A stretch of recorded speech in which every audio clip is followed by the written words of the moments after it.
हरियाणा के मुख्यमंत्री मनोहर लाल 5वें इंटरनेशनल कॉन्फ्रेंस को संबोधित कर रहे हैं।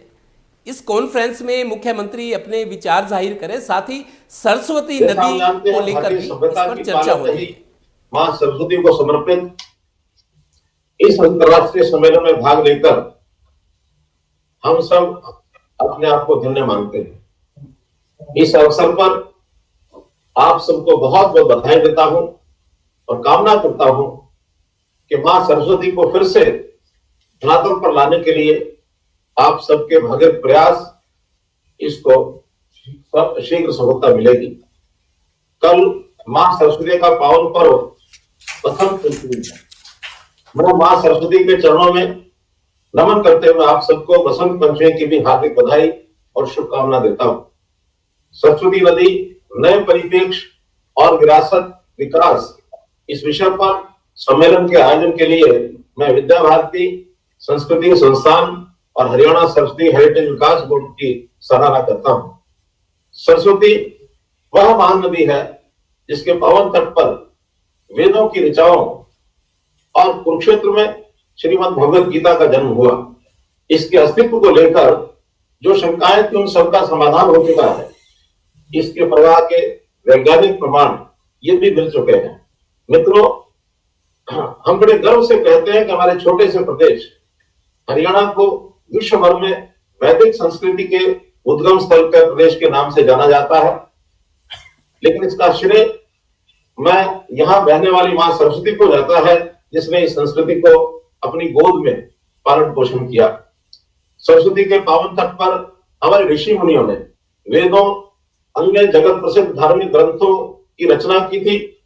ऐतिहासिक एवं पौराणिक महत्व से ओतप्रोत महाभारत का युद्ध भी सरस्वती के ही तट पर सिर्फ धर्म क्षेत्र कुरुक्षेत्र के रण क्षेत्र में हुआ था। ज्ञान भक्ति और कर्म की अमर कृति श्रीमद् भगवत गीता का ज्ञान भी भगवान कृष्ण ने अर्जुन को इसी पावन भूमि पर दिया था। वेदों और महाभारत में सरस्वती का वर्णन, सरस्वती आज की गंगा की तरह प्राचीन काल की विशाल नदियों में से एक थी। पहाड़ों को तोड़ते हुए निकलती थी, मैदानों में होते हुए समुद्र में जाकर विलीन हो जाती है। इसका वर्णन ऋग्वेद में बार बार आता है। कई मंडलों में इसका वर्णन है। ऋग्वेद वैदिक काल में भी हमेशा जल रहता था। उत्तर वैदिक काल और महाभारत काल में यदि नदी बहुत कुछ सूख चुकी थी। ऋषि यहां तक कहते हैं कि अब तो उसमें मछली भी जीवित नहीं रह सकती। तब सरस्वती नदी में पानी बहुत कम था, लेकिन बरसात के मौसम में इसमें पानी आ जाता था। इस प्रकार ऋग वैदिक काल, उत्तर वैदिक काल और महाभारत काल में प्रमाण मिलते हैं कि एक नदी जो सदा नीरा थी धीरे धीरे विलुप्त हो गई। महाभारत में मिले वर्णन के अनुसार सरस्वती हरियाणा में, जैसे मैंने पहले बताया, यमुनानगर में थोड़ा ऊपर, शिवालिक की पहाड़ियों से थोड़ा नीचे आदि बद्री नामक स्थान से ये निकलती थी। आज भी लोग इस स्थान पर तीर्थ स्थल के रूप में इसके दर्शन करने के लिए वहां जाते हैं। वैदिक महाभारत कालीन वर्णन के अनुसार इसी नदी के किनारे ब्रह्मवत था, कुरुक्षेत्र था, लेकिन आज वहां जलाशय है। अब प्रश्न उठता है कि ये जलाशय क्या है, क्यों है? इन जलाशयों में पानी उतना नहीं है। इस परिप्रेक्ष्य में देखा जाए तो किसी नदी के सूखने की प्रक्रिया एक घटना मात्र नहीं है, बल्कि एक सैकड़ों वर्ष इस प्रक्रिया में लगते हैं।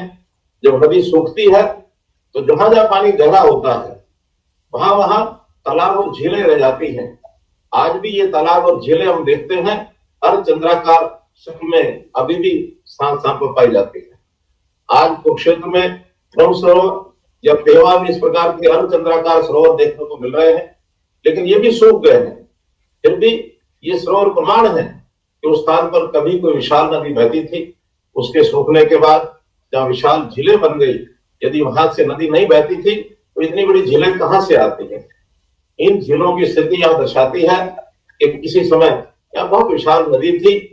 आज ISRO, GSI, SOI, ASI, ONGC, NHAI, BARC, Saraswati नाड़ी शोध संस्थान आदि 70 से अधिक संगठन ऐसे हैं जो सरस्वती नदी विरासत के अनुसंधान के कार्य में लगे हुए हैं।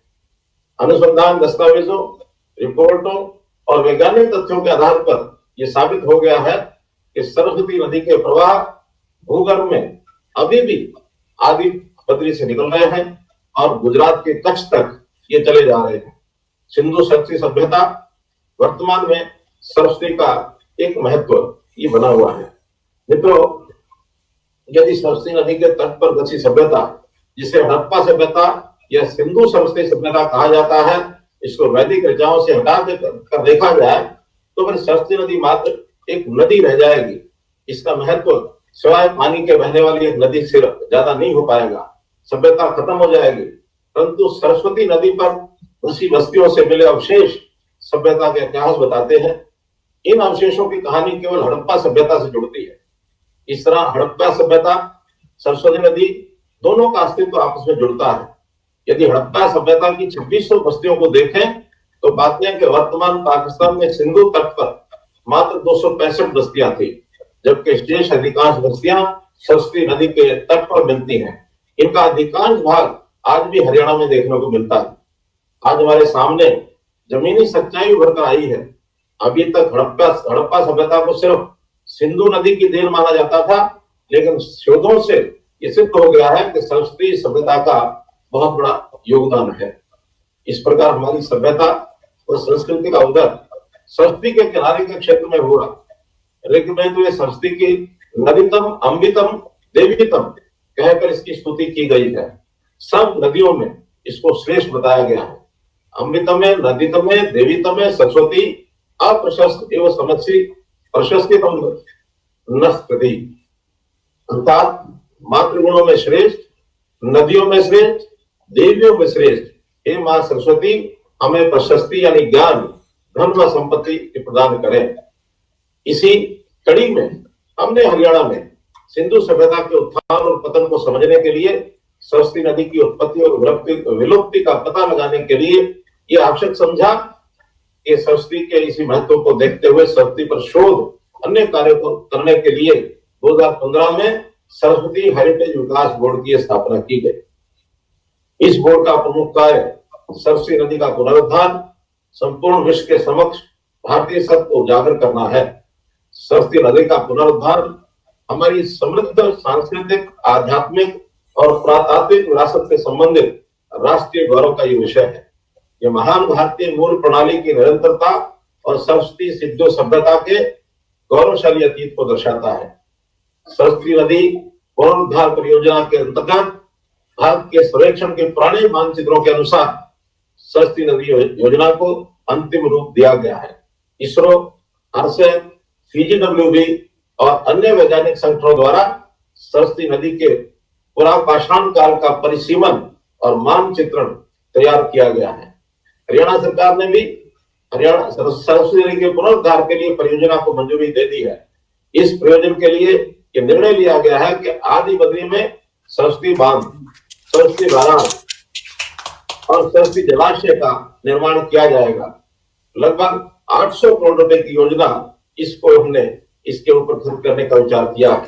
साथ ही सप्लाई चैनल द्वारा मार्कंडे नदी और सरस्वती नदी, इसको दोनों को जोड़ा जाएगा ताकि हमारी पानी की आवश्यकताएं इससे भी हम पूर्ति कर सकेंगे। इस परियोजना के पूरा होने पर लगभग 894 हेक्टेयर मीटर बाढ़ के पानी को सरस्वती जलाशय में मोड़ सकेंगे। केंद्रीय जल आयोग डैम की डिजाइनिंग का काम ये हम कर रहे हैं। कैंथला स्काई चैनल पुनरुद्धार द्वारा मार्कंडे और सरस्वती नदी को आपस में जोड़ने का काम ये शुरू कर दिया गया है।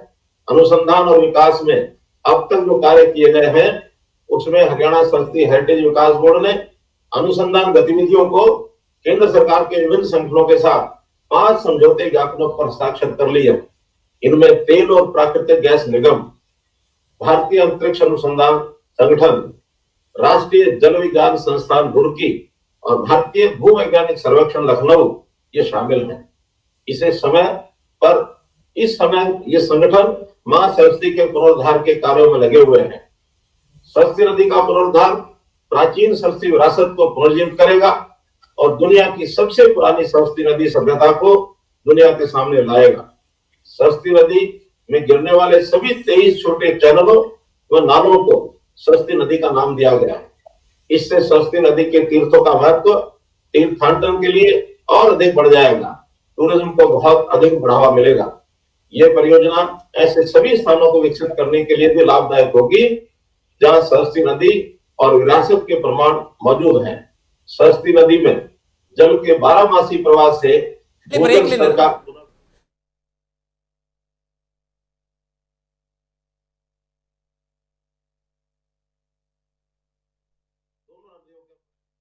कार्य भी चल रहा है, जिसके परिणाम स्वरूप बाढ़ नियंत्रण, सिंचाई में सुधार व भूजल रिचार्जिंग का लाभ मिलेगा। आदि बद्री से सिरसा तक कुरुक्षेत्र, पेहवा मनोहर लाल सरस्वती नदी पर 5वें इंटरनेशनल कॉन्फ्रेंस को संबोधित कर रहे थे।